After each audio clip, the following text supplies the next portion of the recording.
Welcome to Barca News. It is September 17th, 2025. And Barcelona are currently in negotiations for what could potentially be a 260 million euro sponsorship deal. Also, the next Messi / next Lamine Yamal is already at Barcelona's academy, and he's only 11 years old. And finally, PSG trying to poach one of our biggest players. We have a lot to discuss, so let's begin.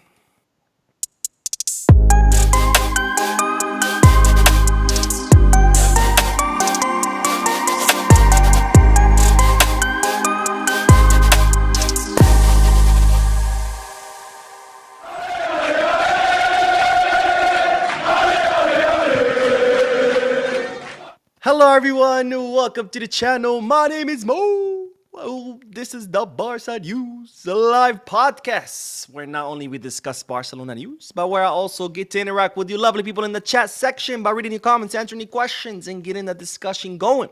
For those of you who'll be watching when the podcast ends, I will be putting timestamps in the description and chapters in the timeline in case you do want to skip through the discussion and get straight into the news.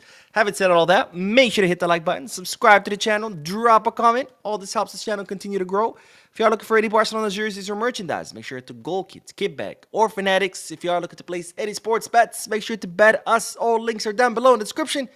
You click on them, you get access to some pretty cool deals and offers. All right, let's begin with the news. And well, since tomorrow is the Champions, let's start by talking about the Champions League, because tomorrow Barcelona will be facing off against Newcastle in the first match, the first Champions League match for Barcelona. We will kick off the Champions League season 2025-2026 against Newcastle, and Natib is already in England. In fact, they trained today in England at Newcastle Stadium, and this is the squad list of the players that have traveled to England.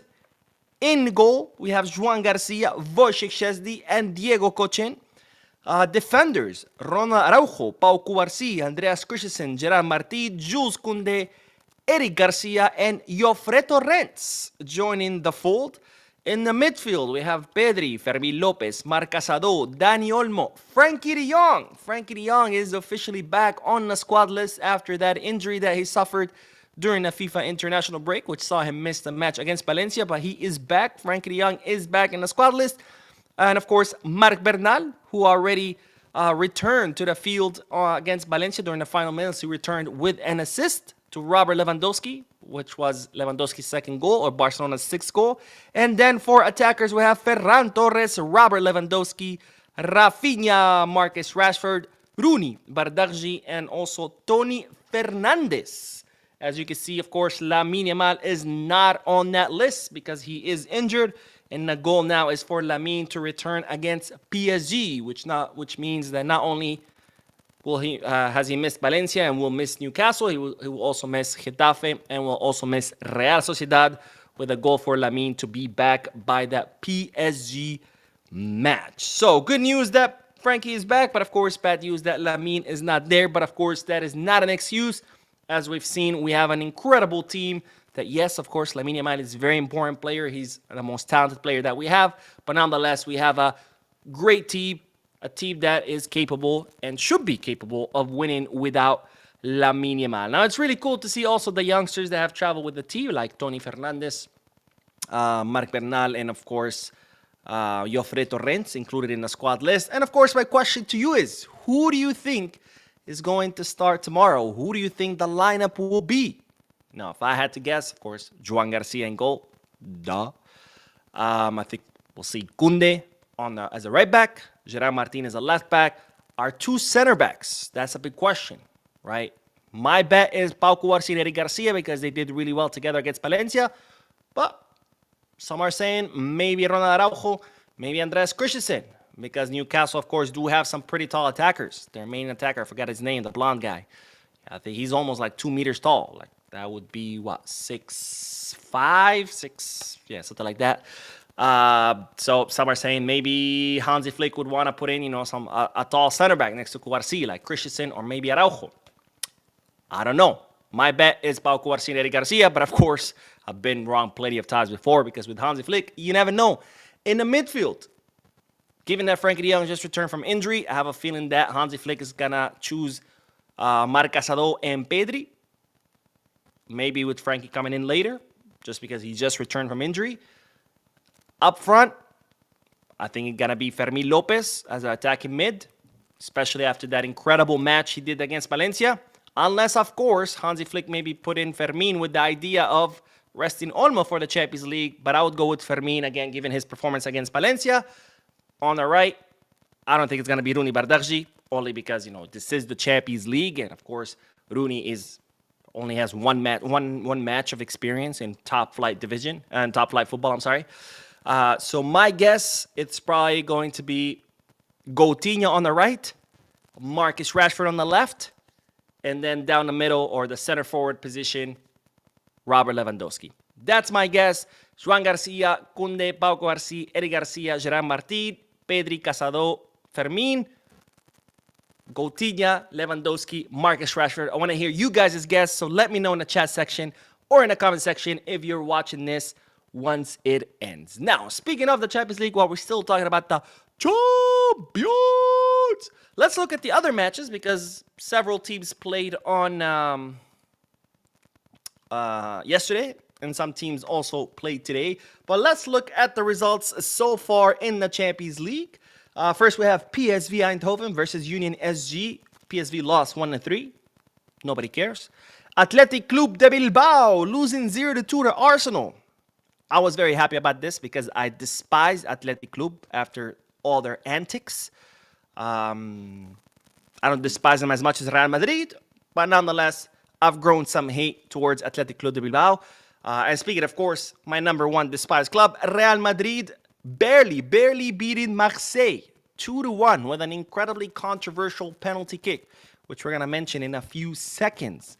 I think Real Madrid continued to show that, well, it's not Real Madrid, it's Real Mbappé, and that's pretty much it, right? They have one guy, Kylian Mbappé. The rest of the team, you can pretty much throw in the trash and move on. No different from last season's Real Madrid. Of course, hopefully that will continue. That case will continue to be the same. But besides Mbappé, that's it. It's a one-man show, and that's about it. Benfica and Karabag, I think that's how you say it, 2-3. Again, nobody cares. Juventus drawing 4-4 against Dortmund. I have not seen those highlights, but I'm actually very interested to see because I love matches with a lot of goals. So I'll be watching that once we finish with the podcast. Tottenham beating Villarreal 1-0. Then today, Olympiacos and Pafos 0-0. Who the hell cares? Slavia Praha against Bodo 2-2. Who the hell cares? PSG beating Atalanta 4-0.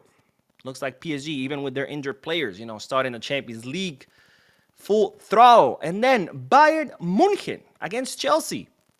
Quick reality check for Chelsea because after they won that trash tournament, the Club World Cup, they thought they were the best in the world. I saw the highlights. Bayern wasted so many chances that could have easily been 5-6-1. Even though Chelsea did have a goal that got ruled offsides, a second goal by Cole Palmer. But nonetheless, I think that could have easily been 5-1. I mean, the chances that Olise missed, absolutely insane.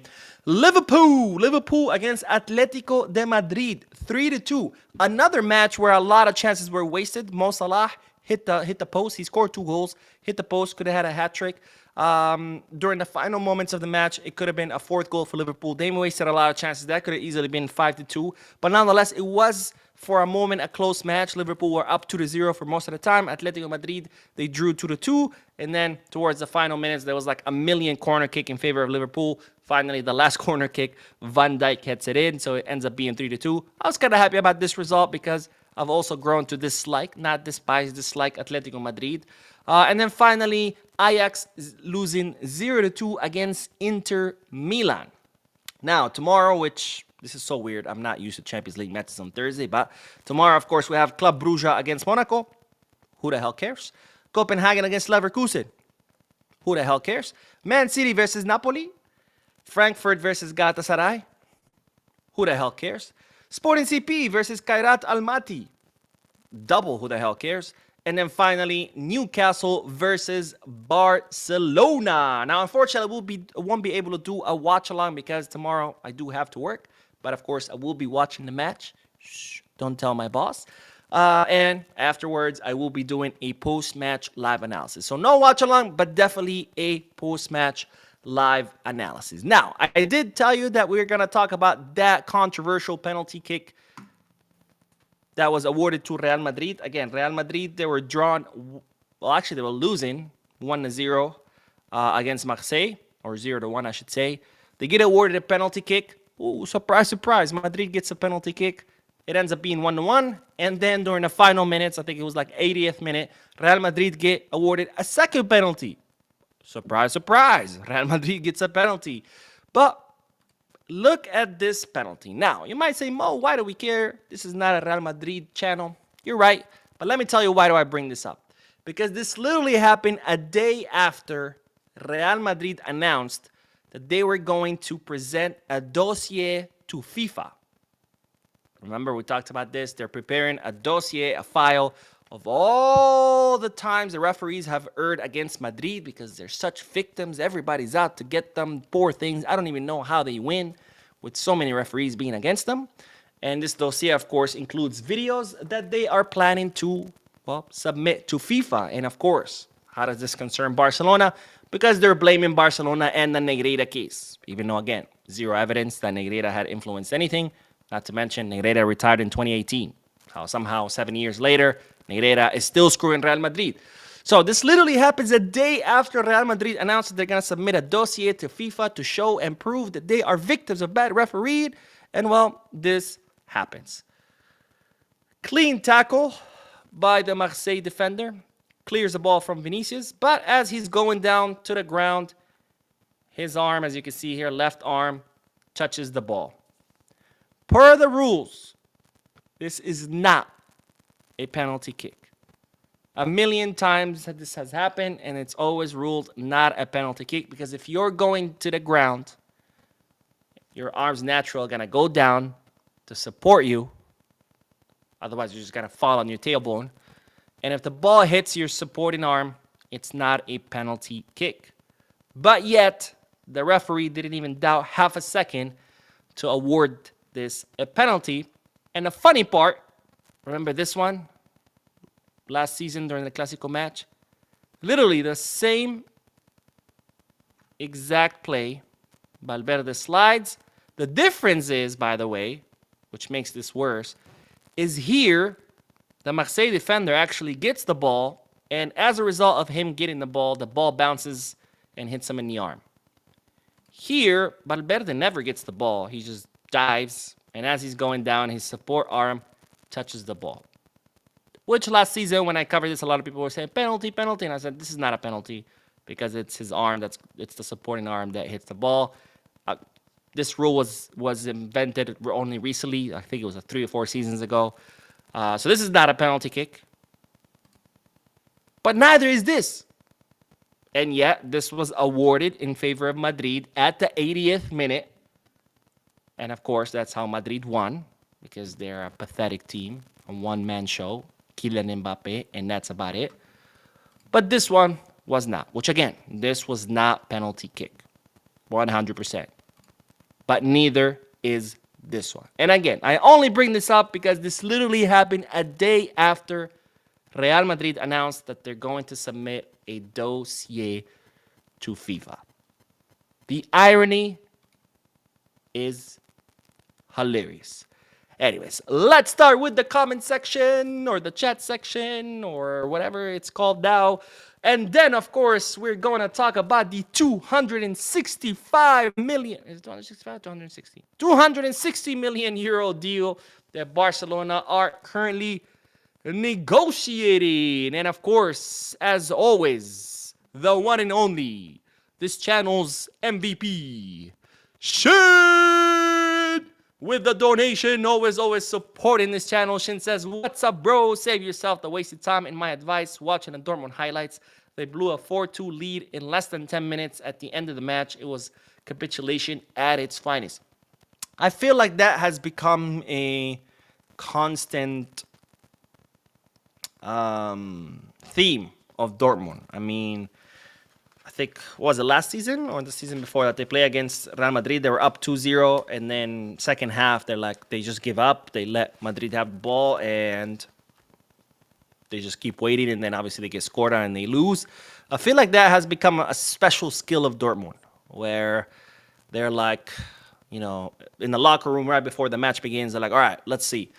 What tactics can we employ? What strategies can we employ to blow a lead? And I feel like their coaches just sit there like, let me think. They watch tape. They spend day and night drawing on the board. Like, how can we blow leads the most efficient way possible? And then they're like, I got it. And then they call the players in, like, all right, guys, this is what we gotta do to blow the lead, because I feel like that's their thing. Some coaches like to park the bus, like Simeone. Some coaches like to attack, like Flick. Some coaches like to blow leads, like Dortmund. I feel like that's their thing. And I got to give it to them. They're pretty good. They're pretty good at it. I think if the Ballon d'Or should have a new category, the best at blowing leads, not just match leads, but title leads. And I feel like Dortmund would win every year. Well, actually, it should be two categories, right? The best at blowing leads during matches, Dortmund would win that easily. And then the best at blowing leads, title race leads. And that one would be close. That one would be between Dortmund and Arsenal. It would be like a close race, It's like one year Dortmund would win, the next year Arsenal would win. And it's like bam, bam, bam, bam. I don't know. I think it'd be an interesting category, Sport France, or anyone from Sport France. Is that what it's called? Sport France, right? The magazine that organized the Ballon d'Or. If you're watching this, or anyone from that magazine watching this, please take this into consideration. Add two categories to the Ballon d'Or. One, the team the best at blowing leads during matches. And then two, the team that is best at blowing leads for title races. I would love to see that category. But thank you, my friend, for your donation. And Prof Comedy says, hello, Mo. How are you doing? Justice Boya from the Gambia. How far is Yamal's injury? And I is so excited to see the boys tomorrow with high quality intensity, win with more goals. Vizca al Barca, my friend. As I said during the first segment, Lamine Yamal, the goal for Lamine Yamal is to return against PSG, which means he will miss tomorrow's match against Newcastle, the match against Getafe this weekend, the match against Real Sociedad, and then the goal is PSG. He's yet to train with the group. He's been doing some exercises at the gym by himself, but as far as group training, he has not been doing. Noor says, what's the update on Camp Nou? The permit, absolutely no update. Costadin says, hey Mo, happy Wednesday. Any prediction for the Champions League match tomorrow? You know my rule. I don't do predictions, but of course, if you guys want to do predictions, please let me know what your prediction is. But I have a very specific rule on not doing predictions. Raul Davidson says, hello, Mo. Glad to see part of the podcast today. Keep up the good work, and God bless you. Biscarsa. Thank you, my friend. God bless you, too. And thank you for joining the podcast. And Eli George says, not sure how my eyes are open to watch this full-time nursing school, full-time work, 12-hour shifts at the hospital, and planning a wedding with my fiance. Have me feeling like a zombie. Biscarsa. Wow, my friend. That is a lot. But nonetheless, that's pretty amazing. Sounds like you got a lot on your plate, but a lot of amazing things. Nursing school, working at the hospital, helping sick people. A wedding, upcoming wedding. That's really cool. Congratulations. I know you told me this last time, but nonetheless, I think it deserves to be repeated again and again and again. Congratulations on your upcoming wedding. I'm curious if you would like, of course, to share with the group where is the wedding going to be, or at least where you think it is going to be. You don't have to give us an address of the venue, of course, but you think about like a certain, a specific city. What kind of wedding? Are we talking about like beach wedding? I don't know, a vineyard wedding? What other types of weddings there are? I don't know. But if you feel like share with the group, I would love to know. And again, thank you for joining the podcast, even though you have so much on your plate. I really appreciate that. And Constantine says, do you watch Champions League match if you're not at work with teams other than Barca? And if so, which ones? I'm always at work during the Champions League because I work Monday through Friday. So if I do, it just depends. There's not a specific team that I watch.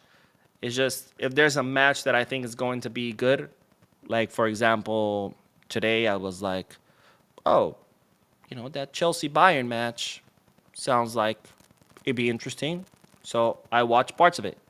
So it's not like a specific team where I'm like, oh, I'm gonna definitely watch this team. It's just, if I think it's going to be an interesting match, then I watch it, right? But yeah, no specific, and I'm always working during Champions League. It's just how it is. Paul Diaz says, did you see Hansi Flick's response when asked about the starting nine for tomorrow? Anyway, hope all is well. I'm gonna talk about Hansi Flick's statements in the next video. In this video, we're not gonna touch on them. Instead, let's get back to the news because, well, there's good news because, ladies and gentlemen, Barcelona are currently negotiating a renewed sponsorship deal that could be worth 260 million euros. And it's, of course, with our main sponsor, Spotify. Spotify, who signed with Barcelona as our main sponsor back in 2022. And their contract expires at the end of this season, summer of 2026. Now, Spotify had until July 1st to notify Barcelona whether they wanted to renew the contract and whether they wanted to continue their their partnership. And lo and behold, that's exactly what Spotify did. They notified Barcelona during this summer that they indeed wanted to continue to be Barcelona's main sponsor. Now, as a result of this, today, members of FC Barcelona met with representatives of Spotify in what was the first official meeting to renew the contract. This meeting was more of a kind of like just setting the base, like, hey, we want to continue. Great, we do too. This is kind of what we're thinking. Okay, this is what we're thinking. So kind of just like a meeting to lay the foundation of what will be, of course, the future negotiations between both parties. So this meeting has taken place. Lots of positive feelings on both sides because both parties, Barcelona and Spotify, want to continue their relationship. Now, what's the parameters that Barcelona are looking to negotiate? Well, Barcelona are looking to make around 65 million euros per year with Spotify for another 4 years. So this will be until the 2029-2030 season, and it will be 65 million per year. So that's what, like 250, right? 60, 120, 240. No, 260. Yeah, 260 million euros in total over the next 4 years. Now, how much has Spotify been paying so far? Well, they've been paying 57.5 million euros per year. That's in order to appear on all Barcelona kits. And also, of course, for the naming rights of the Camp Nou. Plus, they were paying an extra 5 million a year in order to have their branding on the training kits. Now, that deal expired June 30th. So on June 30th, the deal to have Spotify logo on the training kits expired. But nonetheless, it continues to appear on the training kits. I'm guessing Barcelona probably did this, I don't know, out of good faith. I wouldn't have done it because that's 5 million a year. By allowing the logo to continue to appear on the training kits and where Spotify is not paying for it, you are literally giving away 5 million euros. So I wouldn't have done it, but nonetheless, that's what has happened. Now, this new deal that has not been agreed to yet, let's make that clear. This new deal where Spotify would pay Barcelona 65 million, that would also include, obviously, the Barcelona kit plus the naming rights. And then it would also have the option for training kit branding, where Barcelona would want to get 10 million, an extra 10 million for the Spotify logo to appear on a training kit in the front, and another 5 for the logo to appear on the back. I don't think that's going to happen because why would Spotify want the logo front and back? Plus, on the back, it's currently occupied by the Congo sponsorship that Barcelona signed most recently. So this is the deal that Barcelona are trying to negotiate. Of course, these numbers are not final. This was just the first meeting to lay the foundation. There will be a lot more meetings, a lot more negotiations, lots of back and forth. As of course, Spotify is going to look to pay as less as possible. Barcelona got to try to get as much as possible, and they're going to have to meet somewhere in the middle. Now, Barcelona are, of course, looking to make more money because they believe that the Barcelona brand has increased. For starters, the team is doing much better than in 2022, right? 2022, who was our coach? Koeman, God bless his heart. Now we have Flick, who just came back from winning 3 trophies. We're probably one of the best, if not the best teams in Europe. So obviously there's a lot more people buying the kit. There's a lot more people interested in Barcelona because that's how it works, right? Not everybody is a hardcore Barcelona fan that watches the team no matter what. There's also a lot of millions of people who only will follow a team when that team is successful. And now that Barcelona are successful, obviously, Barcelona are saying, hey, our brand value has gone up, so you need to pay us more money. Also, the other factor, the Lamine Yamal factor, right? Lamine Yamal is now wearing the number 10, and as such, it's become the most sold kit for Barcelona. Probably one of the most sold kits, if not the most sold kit already in the world. So that, of course, also increases the value of the kit, which Spotify will have the name on. So those are 2 things that Barcelona will be using during the negotiations to, of course, up the amount that Spotify will have to pay Barcelona in order to appear on the kits, stadium, etc., etc., etc. So we'll see how these negotiations go. Of course, I will be keeping you informed as these negotiations progress. And once there's a final a final deal, I will be here, of course, also to tell you all about it. So make sure you subscribe, hit that bell button so you can stay informed on all Barcelona news. All right, let's get back to the chat section, and then we are going to talk about the next Messi / next Lamine Yamal, and I don't say that lightly. That's what his coaches are saying.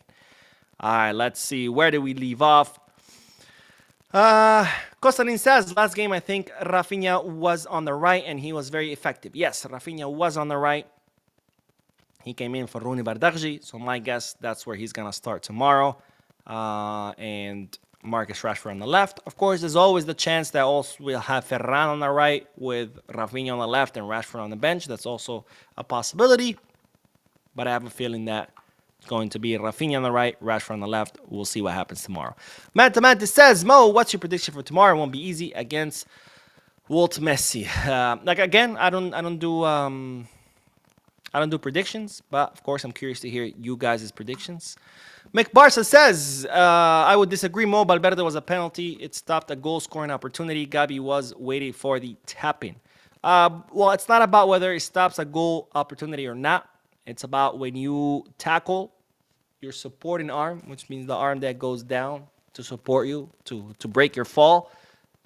That does not count as a handball. That's a new rule that they applied. I think it was I can't remember exactly. I think it was 3-4 seasons ago, maybe 5 seasons ago. It's a new rule, so it's the rule, right? It's not open for interpretation. If you go down, if you go into the ground, and the arm that's gonna break your fall touches the ball, it's not a penalty kick. It has nothing to do with goal scoring opportunity. It's just not a penalty. Period. Right? It's kind of like if your arm is next to your body, it's not a penalty. Regardless of whether you just happen to touch the ball or whether you were the last man in front of goal, it doesn't matter. It's irrelevant. It's not a penalty. Zeke Travel says, considering how tall and physical Newcastle's players are, which pair do you think will start in defense? I mean, it's a tough question, right? It's a tough question because on one hand, you want maybe Kovacic Christensen, since Christensen is much taller and more physical, so he could technically, help with that and He'll be more effective against stronger attackers than, let's say, someone like Eric Garcia, who's on the smaller end. Even though he's not really small, he's just smaller than Christensen. But Eric gives you more possession, and he gives you more build up from the back. It gives you better forward passing. Not that Christensen is bad at that. I think Christensen is also really good at that, but Eric is better, right? Just being from the academy, he's just been taught that as a kid. So the question becomes, do you want an a defender like Christensen who can be able to deal with Newcastle's aerial balls and attacks? If that's what you want, obviously Christensen is the answer. Or do you want to prevent that from happening to begin with by maintaining possession, by continuously attacking, and preventing Newcastle from attacking you to begin with? If that's what you're looking for, then it's Eddie Garcia, right? Because it just depends how you want to solve that problem. Do you want to solve it by, once it happens, we deal with it, we put in Christensen so to deal with the attacks and the aerial balls, or do you want to prevent that from happening, period, by not even allowing Newcastle to get aerial balls or to attack you that much? So it just depends on how you want to deal with it, right? It's kind of like something that Barcelona does really well is possession, right? They do really well. So the other teams who play against Barca, they have to ask themselves, how do we deal with this? Do we try to take the ball away from Barca? Or, knowing that we can't, we try to close spaces, right? So smaller teams, obviously, that park the bus, they know they can't take the ball away from Barca, so they try to deal with the problem the other way by closing spaces, right? And that's why they just let Barca have the ball, because they know they're not going to be able to take the ball away. So tomorrow is the same thing. The question is, how do we want to deal with that problem? Do you want to deal with it by putting big defenders and be able to fight with Newcastle 1v1? Or do we want to deal with it by not letting it happen to begin with, which is through maintaining possession, attacks, high press, etc., etc. So we'll see how Flick decides to deal with the problem tomorrow, but that's pretty much, it just depends on how you want to deal with it. Valerian says, hi Mo, have you seen Luis Enrique managing first half of the matches from the stand? No, I didn't watch the PSG match, but they all do. This is why I always think that red cards to referees, to coaches, they're kind of meaningless sometimes, because they're not. If it happens at the actual match, obviously they have more effect because the coach is booted and he has to go into the locker. So that has a lot more effect because you just lost your coach. He's not there. But for the following match, where the coach is actually serving a suspension, that's when I think it doesn't really matter much, because they're at the stadium. They're not in the locker room. They're in the stands. And they could just be, texting or, hey, tell that guy to do this. Right? But no, I didn't see it because I didn't watch that match. And Matabata says Simeone got a red card. Yeah, I saw that. I didn't see why the commentators were saying that he invaded the pitch or something like that, because they didn't show it. They were showing something else.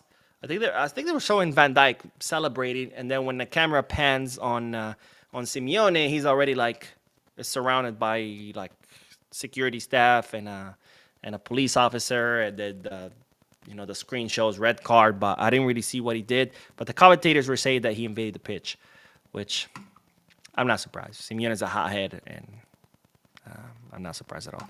But anyways, let's get back to the news, and then we will talk about more. We'll do more comments, but let's get back to the news because we have something big to talk about, which is the next Messi / the next Lamine Yamal. And I'm not saying that. I'm not the one calling him that. These are his coaches at the academy who are liking Destiny Cosiso to Lamine Yamal and Messi when they were his age. Let's make that clear. They're not saying Cosiso is as good as Messi in his prime or Lamine now. No. They're saying Cosiso is as good as Messi and Lamine when Messi and Lamine were Destiny Cosiso's age, which is 11 years old. Oh, I forgot to do this. There we go. 11 years old. Destiny Cosiso, 11 years old, born in 2014, is already being likened by his coaches to Messi and Lamine when Messi and Lamine were his age. Now, by the way, this is hilarious. I had to share this with you because I have to. You see why. In yesterday's video, I said this guy, and I put his picture and a name, and I say his name. I can't remember who I was talking about. Someone commented on a video was being offended. They're like, "You're so petty by saying this guy," and I'm like, "What? Introducing the person I'm talking about is petty?" God help us. God help us. There's a lot of God help us. Let's just say that. But anyways, let's get back to this guy who you're seeing on your screen, whose name is Destiny Cosiso, and apparently saying that makes me petty. God help us. He is a forward, currently in the academy. And check these numbers out. I'm going to put my glasses on because I'm an old man now. He's already breaking all the goal scoring records at the academy. When he was with the under 10 team, he scored 87 goals in 22 matches. 87 goals in 22 matches. That's insane. That's like, what, an average of 4 goals per match. The following year, he moved up to the under 11 youth team, and he scored 58 goals in 30 matches. That's almost 2 goals per match.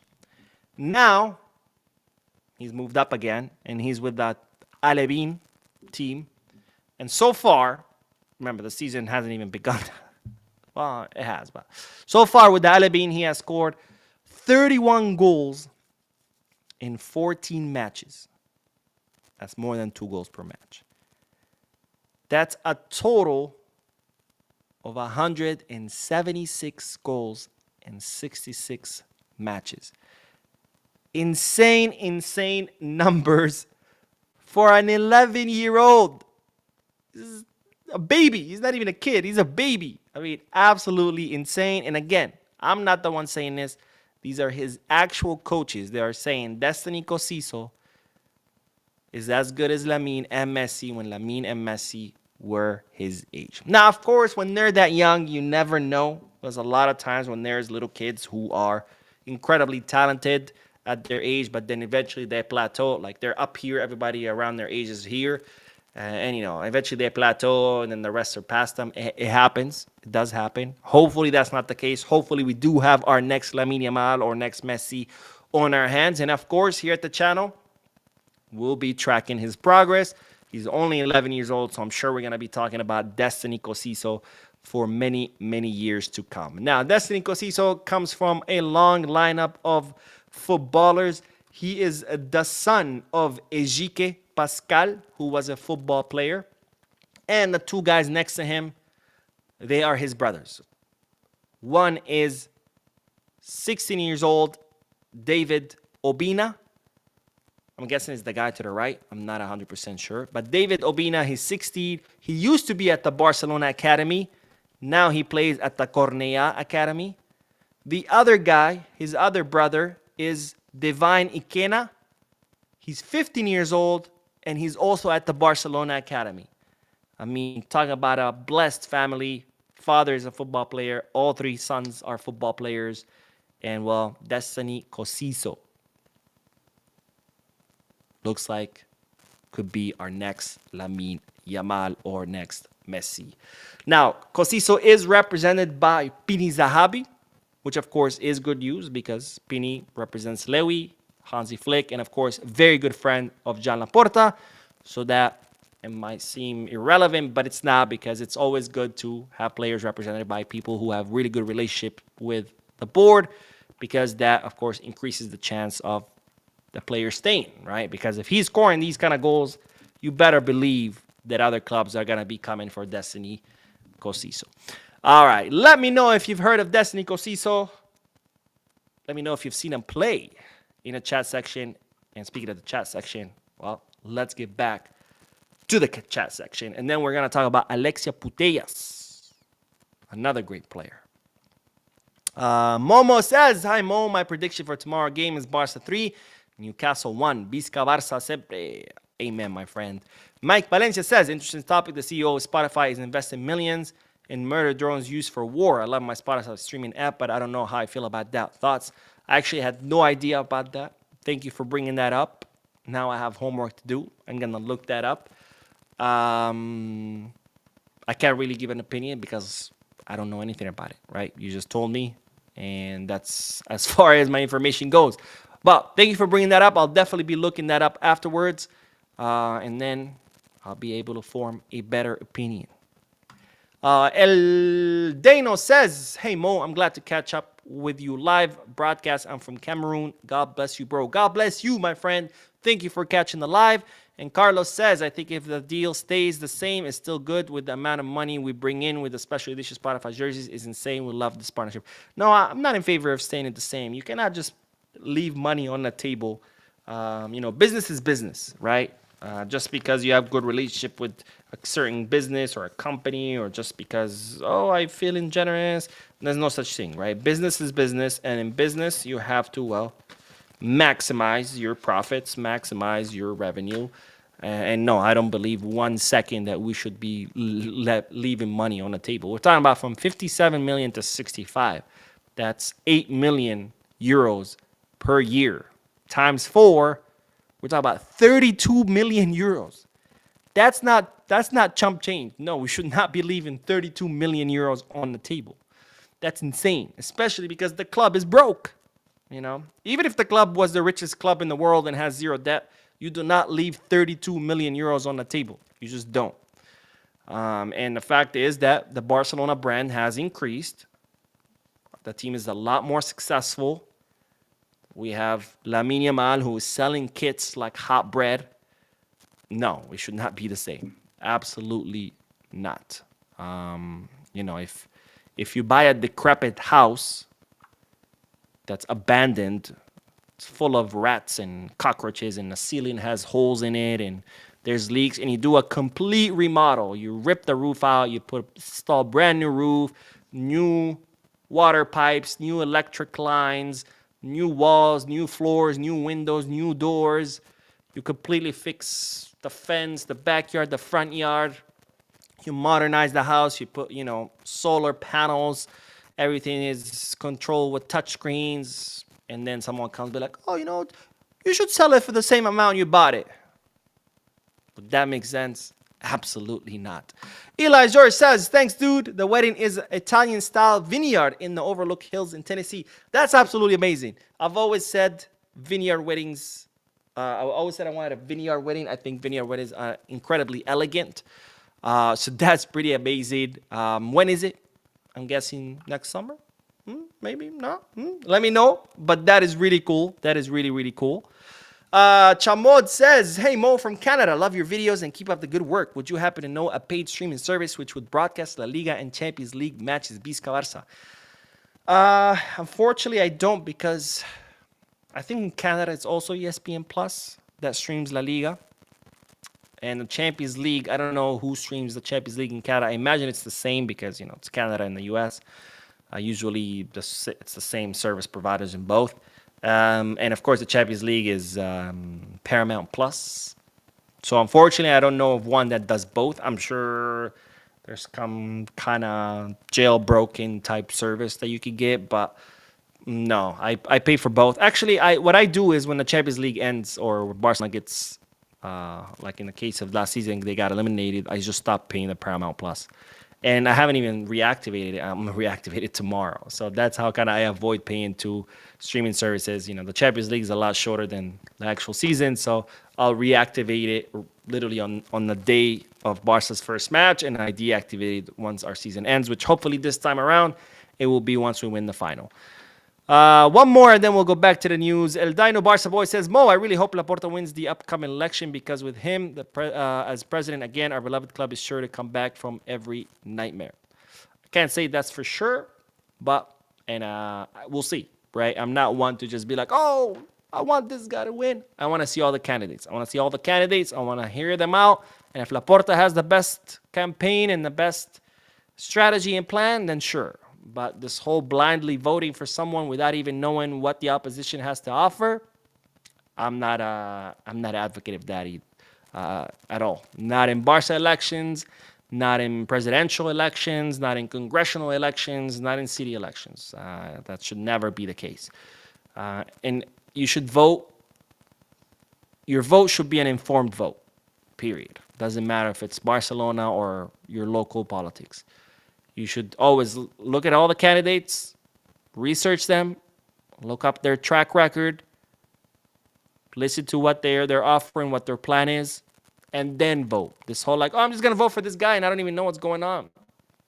That's how you end up voting the wrong person in.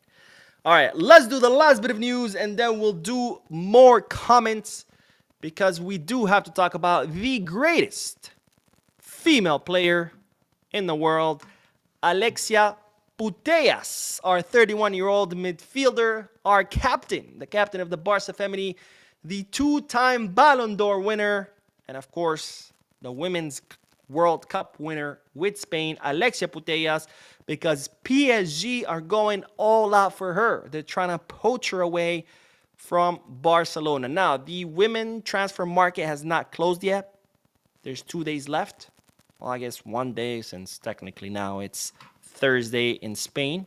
But for argument's sake, there's 2 days left in the women transfer market. And PSG have made a humongous offer to Alexia Putellas where they offer her to triple her salary and give her a 4-year contract. 1 second. My allergies. All right. Now, Putellas just renewed with Barcelona last year. Her contract expires at the end of this season, summer of 2026, but there is an option to renew one more. So not only is PSG offering her a lot more money by tripling her salary, but they're also offering her a longer contract, 4 years or 4 seasons. Something that Barcelona are not willing to do for 2 reasons. A, because of her age, and B, because this very long string of injuries that she's had as of recent. Now, so far they're saying that, or people close to Alexia are saying that she's not looking to leave. And as far as Barcelona's position is, she's our captain, she's our greatest player. We're not going to negotiate for her. So the only way to take Alexia away is for A, PSG to convince her, and B, for PSG to pay her release clause. Because Barcelona are not going to negotiate. You either pay her release clause or you can't take her. Now, how much is her release clause? We don't know. There's been a lot of reports out there floating, giving random numbers. Nobody actually knows. We don't know what the release clause is, but just know that Barcelona's position is you either pay the release clause or don't even bother with me. And as far as Alexia Putellas, she's saying that she wants to stay at Barcelona. Of course, there are 2 days left. We'll see if this changes. Hopefully not, because I would hate to see Alexia Putellas, our captain, leave, and even more so to PSG. All right, that is all the news for this podcast. Let's do more comments, and then we will end this. But Yomi Dara says, Mo, if you have to guess, Ferran or Lewandowski. Sorry, Lewandowski. I think we're going to go with Lewandowski. Because Lewandowski is Lewandowski, right? He's a top world-class striker. He has experience. He's a veteran. He's played the Champions League a million times. He's won the Champions League. So I think it's going to be Lewandowski over Ferran. And maybe Ferran coming in later. Unless, of course, Ferran starts on the right with Lewandowski as a center forward and then Rafinha on the left. Then we might see Ferran starting from the beginning. But I have a feeling it's going to be Lewandowski starting and then Ferran coming in later to substitute him. Because, of course, Flick will be looking to, take care of Lewandowski and not have him play 90 minutes of every match, given that he is 37 now, and his statements where he said, he's looking to have more quality minutes versus quantity. Because last year, there was a lot of times during the season where he felt tired, which, of course, is understandable. He's freaking 37. Well, last season he was 36, but still, he's 37 years old. But yeah. Let's see. Nana says, Eric struggles against physical strikers. Also, Newcastle won't compete with possession. They will go for area challenges. Again, it just depends on how Flick wants to resolve the problem, right? Does he want to just prevent that tax period by maintaining possession, high press, and trying to recover the ball as soon as we lose it, offside trap, and that way avoid having to even think about fighting Newcastle? Or is Flick is going to want to solve the problem by, resolve it once it happens? It just depends. R778 says, hey Mo, why is people hyping Eric Garcia? My opinion is that he is just horrible. Absolutely not. I think you've been watching a completely different match. Eric Garcia is not a horrible defender. Otherwise, why would Flick count on him? Why would Flick, A, block Eric Garcia from leaving twice? He blocked him from leaving in the winter. He blocked him from leaving in the summer. B, specifically go to the club and request the renewal of Eric Garcia. And C, why would he constantly use him if he's so horrible? Unless, of course, you know something that Flick doesn't.